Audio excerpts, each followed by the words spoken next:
สวัสดีตอนเช้าค่ะทุกคนฝนตกตั้งแต่เมื่อคืนนะจ๊ะตกแต่มันกับบริตกแห้งนะจ๊ะทุกคนตกแบบลินแต่กับบรินเป็นไฮดรอปกับเปียกคือเก่าแหละวะอากาศร้อนๆมันมีฝนตกก็โอเคเลยนะจ๊ะทักทายจากปากีสถานจ้าทุกคน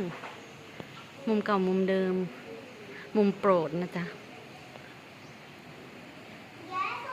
แต่ว่าฝนตกนี่มันสิห่อนอบอ้าวจ้ะทุกคนมันผู้หญิงนะมันฮ้อนอบอ้าวฮ้อนคักฮ้อนแน่นี่แค่มายืนถ่ายคลิปนะเหงื่อแตกพับ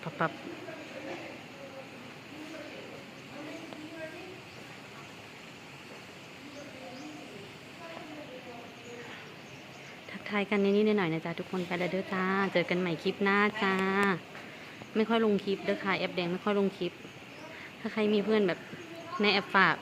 ติดตามแอปฟ้าได้นะจ๊ะทุกคนชื่อเดิมนั่นแหละนางเอกพัดถิ่นจ้ะทุกคนไปและเด้อบ๊ายบาย